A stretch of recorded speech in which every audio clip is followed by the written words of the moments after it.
Loin de leur bureau et tout près des fourneaux, ces élèves ont le temps de quelques heures troquer leur tablier d'écolier pour celui d'apprenti cuisinier. Au menu de la matinée, un plat typiquement niçois, le pan bagna, expliqué par ce chef cuisinier du Vieux-Nice. D'habitude, on insiste sur des choses qu'ils n'aiment pas beaucoup manger, comme les concombres, les carottes, les endives, des choses un petit peu spéciales. Cette année, évidemment, avec le pan bagna sucré, ils vont aimer ça, parce que la saveur sucrée, c'est celle qu'on aime. Et effectivement, je pense que c'est bien de leur faire connaître un petit peu la tradition niçoise et la culture niçoise. Goûter et découvrir la cuisine niçoise, mais aussi encourager les consommations alimentaires équilibrées. En collaboration avec ce restaurant niçois, cette institutrice s'associe à cette initiative depuis une dizaine d'années. Une initiative ayant comme but de faire changer progressivement les mentalités. C'est une prise de conscience. Ça ne veut pas dire que quand ils sont à la maison, ils ne mangent pas de choses sucrées, de bonbons et des préparations de ce type, mais au moins ils réalisent qu'ils peuvent manger sainement.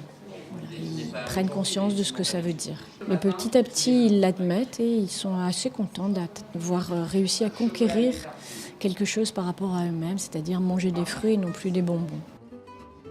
Et les élèves semblent eux aussi prendre goût à ce cours particulier et écoutent un à un les conseils prodigués. Jonaïde a été marquée par cet atelier. On a appris de nouvelles choses à propos de la cuisine niçoise. On a fait des pan bagna sucrés, c'était amusant. Bref, on a remplacé des aliments salés par des aliments sucrés. Et on a mouillé le pain avec de l'eau, du sirop. Oui, je le ferai. Le moment de la dégustation venu, les élèves ont-ils tout retenu?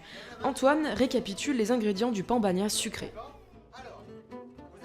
Raisin, poire, pomme.